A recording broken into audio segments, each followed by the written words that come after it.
guys. Hi.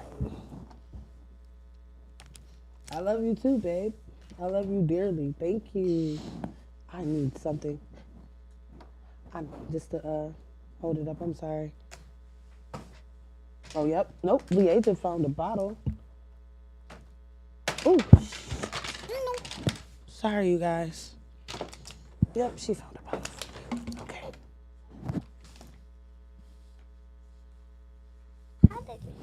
So tonight I'm gonna be talking about just. Oh, you're beautiful. Thank you.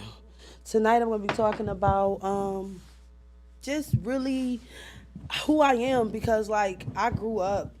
Hey, just let me know when you're ready to start rolling. We're rolling. Hey, you guys. Hi, welcome to Power Hush Girls. It's Power Hush podcast. I do Corey talk and everything like that. I love you too. Thank you. Today we have a special guest, which is my daughter, Leasia. Hi.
No, and then when I didn't live with my mother, I lived with my dad, and I'm not gonna lie, I got my ass whooped, and I'm not saying like regular ass whoops. I used to get beat down. You understand me? Like to the floor, like webs on my body, punched in my face. Like I went through trauma. I went through a lot of abuse, and at an early age, I was exposed to sex at an early age, excuse my French, but I went through a lot of different things at an early age, so I am scarred in ways, so growing up, a lot of people said that I was mean and I was miserable and I didn't like people in high school. Like I probably got into over 50 something fights because most of the time I was homeless. I'm gonna just be real. I didn't grow up in a situation where I was sheltered and taken care of, like I didn't grow up with anything, I didn't. I had to, honest to God, I had to go get my clothes, shoes, got my hair done how I did it. You know what I mean? So I wasn't a girl who had anyone. Let me be honest with you, right? I met this girl named Jada, right? Thank you, friend. I appreciate that. I met this girl named Jada, right? And well, before that, I met this other lady. And I met her at one of my friends' house. I'm like 11 years old, and I was explaining to her how I was living, and I'm like, yo, I'm young, I don't got nowhere to go. I'm like probably about 12. I'm telling her like I don't got nowhere to go and stuff, so I moved in with her, and it was just like a lot because she had a lot of kids and things like that, but she opened her doors to me, and then it was just a lot, so I ended up meeting somebody else and moved in with her, and that's how my life went. I was just meeting people, living with them because I didn't have nowhere to go. Like I was literally out on my ass. I wouldn't have knew this because, I kept me a job. I kept me a hustle. I did whatever I had to do. If I had to walk the job to job, 16, 17 years old, that's what I did. You know what I mean? I didn't have anyone. Like I would live from house to house, from place to place. I was literally struggling to find who I was, and I was angry with myself. I was angry with the world. I was angry with my mother, with my father, with the the things that I went through, the sexual abuse, the physical abuse, the things that my siblings used to say to me, how they didn't like the way I dressed, they didn't like my hair, they didn't like who I was, like I was nothing, you know? I grew up as nothing, as the black sheep, as nobody. The way I grew up, nobody should have to grow up, but it happens. You know what I mean? And the reason why I'm saying this is because where I am today is different from where I was. I used to get mad at every little thing, and I used to flip out about every little thing. A lot of people, right? When they get into it with me, or they get whatever, the first thing they go for is my child. Because they know me, I'm a tee up about that. Oh, I'm on you. I'm getting lit. You say something about my daughter, I'm turning up. Ain't no ifs, ands, or buts about it. Because anything else a person couldn't say about me, because I do everything on my own. So they would attack my child. I didn't even know how to be a mother. You know what I mean? I grew up without a mother. Yes, I know my mother. Yes, my mother is together. She's not a crackhead. She's nothing like that. She is wealthy. She do what she do. She's a hard working woman. I have nothing bad to say about her, but I did not grow up with her. So I didn't know how to be a mom. I had a daughter with sickle cell, and I was not a perfect mom. I was always too strict on her. I was always too like, oh, you can't do this, you can't do that, you can't even crush your legs a certain way without me being on her ass. I had to learn how to be a mother. And that's why I was crashing out so much, because they were saying things like, oh, you're not a good mom, and the whole time I'm already beating myself up about it, because I'm learning how to be a mom because I didn't have a mother. You know what I mean? Now that I'm at the stage I am now at 27 years old, here I am trying to finance my career and fix my career and focus on my career. But what I will not do, and I will stand on business about myself, because usually I don't, but what I will not do is let nobody make me feel like they made me into who I am, because no fucking body made me into who I am. You understand me? I did this on my own. Ashley became Ashley because she struggled. She didn't have no family. She didn't have no siblings. She didn't have no love. It was straight Ashley. You understand me? I'm not saying that I don't have people who love me or support me. But what I am saying is I am me because of me. You understand me? And because of God. He's the only person that could take control and say, Ashley, I made you. Anybody else can't say they made me. You know what I mean? That's all I'm saying. I need to set that straight to a tone, because a lot of people for the last month been telling me that they made me. Nobody made me but Father Christ himself and my parents, and they did not raise me. You understand me? I raised me. So we're going to make that clear. The reason why I get my views, the reason why I do my podcast is to speak my truth. And that's what I do. And I want people to understand that I am not miserable. I am not bitter. I am not angry. I am not upset about what I went through. I live in my pain, and I'm cool with it. My 6-year-old is a living proof of what I live in my paint mean. So I just want people to understand that I am growing. I'm becoming a better woman, a better mother. And I appreciate everything I went through. And I'm not going to change who I am, but I'm a better the woman I am. Understand that part. So I had to get that out so people can understand who I am a little better. And I want to ask my daughter a few things, because we have been through a couple things. We've been homeless before. We've stayed in a couple shelters before. We've lost our car, like to the point where we're riding down the street and the car just broke down on the side of the road. We're already in a shelter. She's admitted into the hospital at that because she has sickle cell HOA disease. And we just didn't have nowhere to go. We're struggling. So it was either get my car fixed with my last $300 or junk it for $300 more so I could get back to the hospital to get my damn daughter, and we could go back to the shelter after she got out the hospital. I wanted to talk to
don't like me, the people who do like me. I appreciate my mom for having me, even though she wasn't a part of my life most of the time. I appreciate her. I appreciate my father for having me. I appreciate the good morning text. I appreciate everything.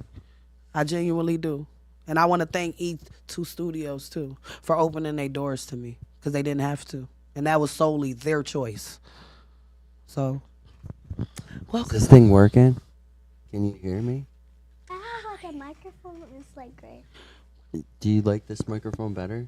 Next time when you come, do you want to use this one so you can feel like, you know? Yeah. My microphone has kind of little cracket in the side. Oh, you have a microphone like this at home? yeah, I bought her No, two But microphones. it's like, it has a speaker. It's not just a microphone. Oh, it has a speaker too. So you got a microphone and a speaker? Do you know how old I was when I finally got a microphone and a speaker? Let me tell you, You're my probably 6. 41. What? My dad gave me a microphone last year when I was ministering in the street. I had a speaker and I was able to play music, but I love didn't have y'all. a microphone, and my Thank y'all dad for gave me a viewing and microphone. supporting. I can still survive without a phone. You can survive without a phone? I mean, a microphone, like to be able to speak No, into. I can survive without the phone. No, actually. Oh, just with the music? As long as you got music, you good? That's how I She's- was too. Yeah, she's creative. She actually like making clothes. She like reading. She's really fluent reading, and she reads the Bible too. Did you tell everybody your name? What's your name? Leaja Lytle. Leaja Lytle. Leaja, let me ask you this, okay? Don't you? You're young, and you've seen a lot, but you know we live in America, right? And in America, there's supposed to be land of the free, right? And everybody's supposed to have the opportunity and not be without a home. You know that, right? Yeah, now I feel bad for them. I feel bad for them too. I see a lot of people without a home. So what we're gonna do is we're gonna work together and figure out a plan so that nobody, at least in Rochester, will be without a home anymore. How about that? Yeah. Is that cool? Can you help me with that? Awesome. I'm definitely gonna promote that. Is that cool? And then Yeah, I see those kids in America without no food. Mm-hmm. I wish I could just drive them in 2 seconds and give them all of the food that we have. you want to be able to help kids with food. So I got a friend of mine. He works or he has a ministry with the Food Link, and so he is the director. And what he could do is he could help me set up a program where you can help kids get food. How about that? Is that cool? Maybe we can work on that together. High five. Dope. Listen, I want to thank you for coming on here and being such a brave young girl with your mom and listening to these stories that your mom has to tell, because it takes a lot of bravery. And you're super brave and you're super amazing. Since the day you came into this place right here, you've had a special place in my heart. And I just want you to know how much I love you and I care about you, and I'm going to be there for you, okay? I'm going to make sure that you don't ever go without, even if I have to fight for you. You understand that? High five? All right. So listen, we're going to sit down. We're going to get together. We're going to thank Mom, and we're going to thank her viewers, all right? We're going to give them a wave. Just little.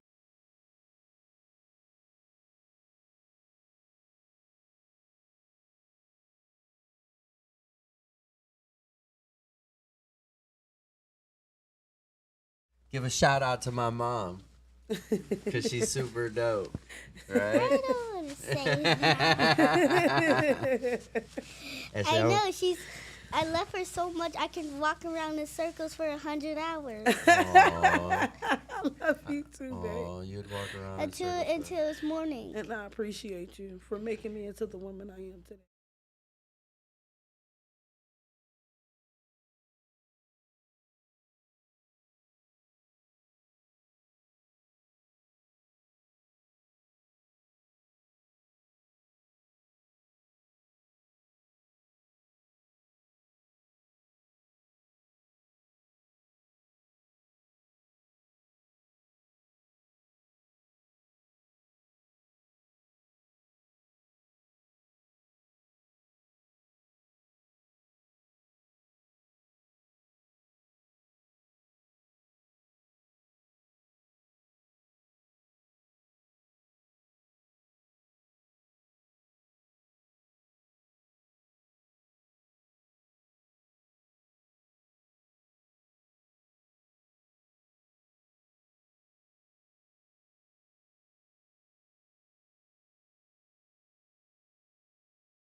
started this, even That when one I doesn't stopped have the water. podcast, y'all been rocking with me.